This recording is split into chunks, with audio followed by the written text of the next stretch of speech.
So good morning, everybody in Lagos. I thought it pertinent to make this video this morning so that many Lagosians can understand the level of insecurity in Lagos State and the inability of the security apparatus in Lagos to contain the violence, because it is clear that the security in Lagos State do not have the monopoly in violence in Lagos State. And I think every Lagosian should take this very, very seriously, because it is clear, and I have seen it firsthand after escaping a near-death experience in the hands of hoodlums and thugs in the last few days, that the monopoly of violence is not solely on the security apparatus. That thugs and hoodlums have enormous ability to lay siege in Lagos State while the security apparatus watches on.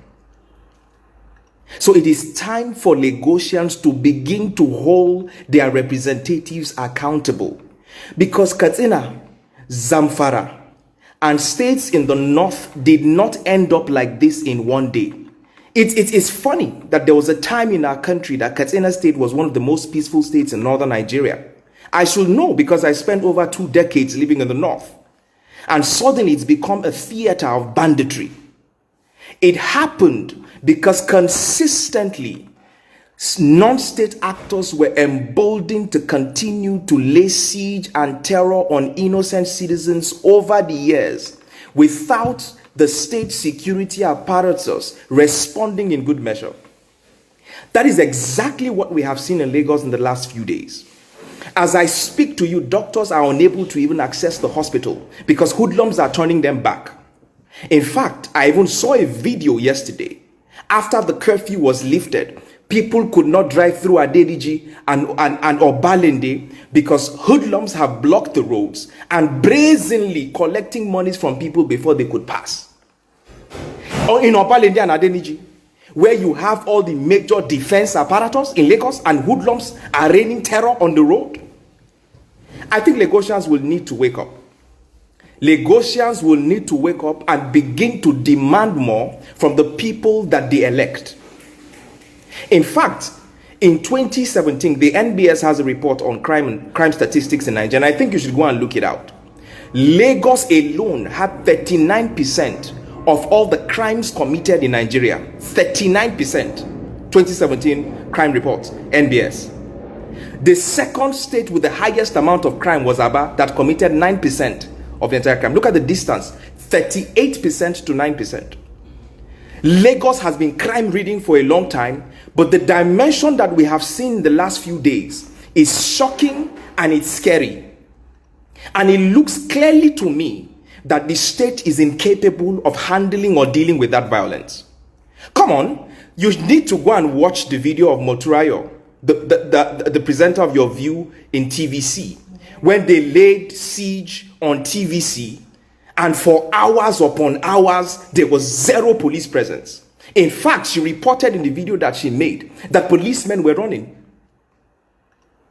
That is in Ketu, where the police station, TVC, there's a police station just behind Ketu, and opposite on the other side of the road are different police formations, from the police college to the head to area F to all sorts of police formations. Yet TVC was being burnt to the ground. Every single vehicle was burnt. People clamoring for help. Yet policemen were on looking. How do you go and burn an entire BRT terminal? Close to 100 buses burnt to the ground, and not a single arrest could be made. Not a single arrest could be made. They burnt down banks and shops in Bode Thomas, running rampage for hours, and not a single person could be arrested. Not a single person could be arrested. This is how impunity starts.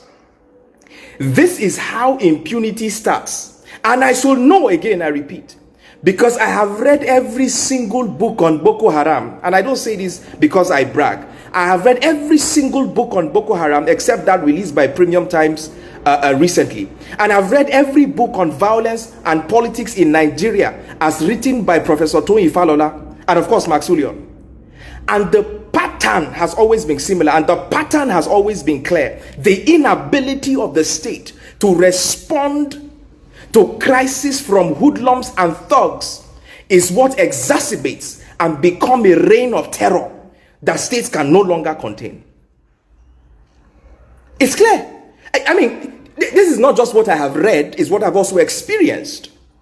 Starting from the 80s, when I grew up in Kano State, for goodness sake, my mother had to pick me up from my primary school in Gandu Alabasa in Kano to escape a mob when riots broke out in Kano. Or is it in 91, the Riyadh Bonke crisis, where we had to run for our lives and pass through dead bodies to be able to access the airport for us to run away from Kano? Or was it the 93 crisis? Or is it the Gideon Akaluka crisis in 96 that unfolded before our very eyes? Or the 99 crisis that broke out because of the violence in Shagamu, in Kano State? Or is it the 2003 crisis or the 2004 crisis? All of this happened before my very eyes, and we keep running for our dear lives, and the state always lacked the capacity to deal with the violence. Again, I should know, because I was serving in Yobe in 2008, between 2000 and 2009, when the first sets of the then militant group were shot down by bikemen in Yobe State. I think they were going from Meduguri to Azare for one of their meetings, and they were shot down by policemen for violating a rule where more than one person was not supposed to climb a bike. That was the first time they attacked police formations in Yobe State. And I remember vividly, as 7 corps members then, we were packed and hiding in police headquarters at that time. I was in Kano January 20th, 2012, when Boko Haram attacked almost every police formation in Kano State. It was a black day in Kano. Again, the security apparatus could not respond to the violence. We are here. We are at that point in Lagos State now. Because as I speak to you, I just got off the phone with an in-law of mine who is a gynecologist, who's been unable to go to the hospital. He has patients waiting for him.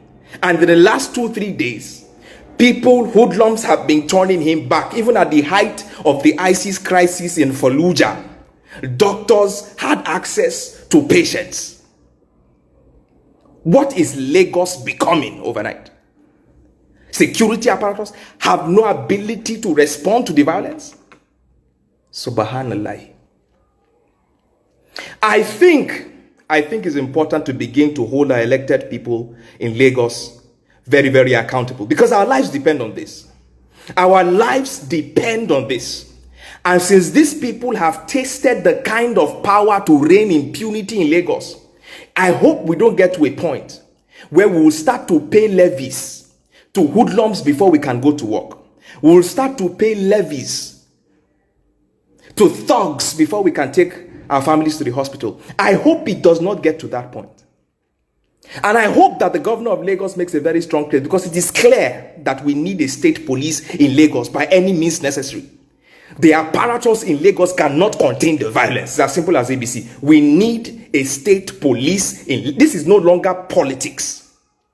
It is absolutely no longer politics. It needs to happen, and it needs to happen fast.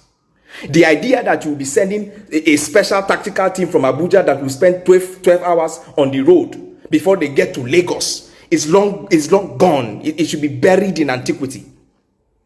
Lagos needs its own state security advisor. It needs its own state security council. It needs the ability to be able to coordinate security activities in its own state. And it needs its own police to enforce in Lagos State. Our lives depends on this, for goodness sake. And I will keep singing this every single day for those who do not know. This is how the North became a theater of banditry. It did not happen overnight. Non-state actors realized that the state could no longer contain the violence, and they ran rogue. Today, people are running away from Katsina, going to find refuge in Niger Republic. People are paying taxes to bandits in certain villages in Zamfara and Katsina. Sobada Allah, Sobada Allah, Sobada Nabi. As we speak, people have to do all sorts of prayers before they can go on the highway between Kaduna and Abuja. This is not the country that we dreamt about. And except we do something about it, except we do something about it. I am afraid of what might become of Lagos State. You can't have a system where thugs are running rain. You go to Alausa, you go to the secretariat, thugs are everywhere. They are parking cars, they are collecting monies when you go and see one commissioner or the other. Thugs are everywhere. You go to ceremonies, they are everywhere. What kind of system is this?